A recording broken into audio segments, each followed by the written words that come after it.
زلزلے کیوں آتے ہیں؟ سائنس اور حدیث کی روشنی میں اس کو جانتے ہیں۔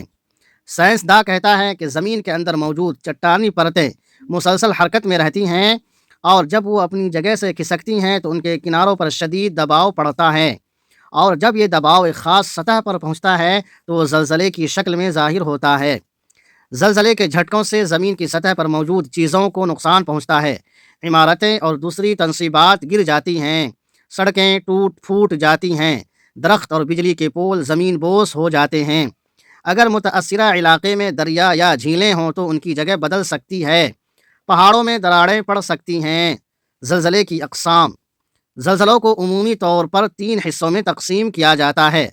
ریکٹر اسکیل پر 4 درجے سے کم شدت کے زلزلوں کو معمولی یا کمزور نوعیت کا زلزلہ کہا جاتا ہے، کیونکہ اس سے زیادہ نقصان کا اندیشہ نہیں ہوتا۔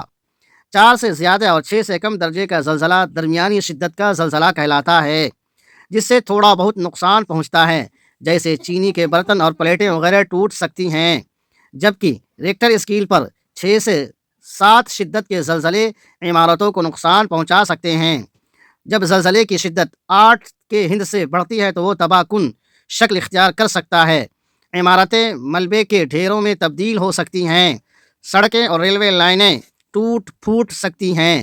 زلزلے کے اسباب حدیث کی روشنی میں۔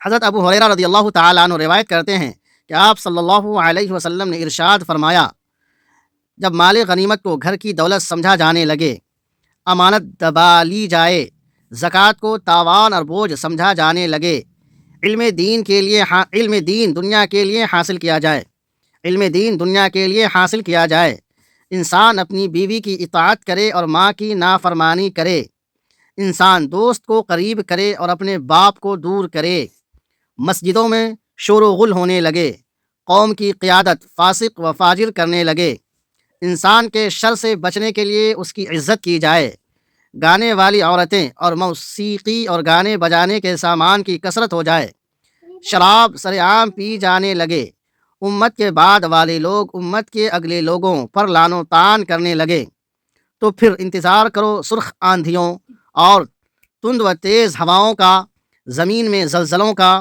زمین میں دھسے جانے کا، شکل مسخ ہو جانے، بندر و خنزیر بنائے جانے کا، اور آسمان سے پتھر برسنے کا، اور یکے بعد دیگرے آنے والی ایسی نشانیوں کا جو کسی لڑی ٹوٹنے کے بعد دانوں کے گرنے کی طرح پے در پہ آئے گی۔ تو آپ نے سائنس کو بھی جانا اور حدیث کی روشنی میں جو باتیں بیان کی گئی ہے اس کو بھی جان لیا۔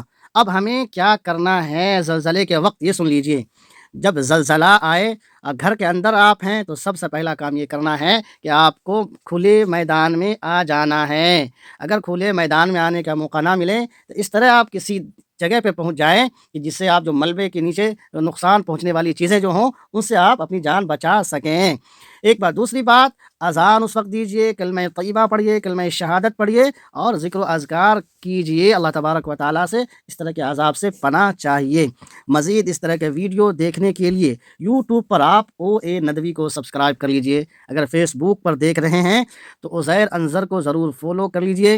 ویڈیو کو دوستوں میں شیئر کر دیجئے، لائکس اور کمنٹس کر دیجئے۔ اللہ تبارک و تعالیٰ آپ کا حامی و مددگار ہو۔ پڑھیے، اللہم انی اعوذ بک من فتنة مسیح الدجال ونعوذ بک من فتنة المحیا والممات۔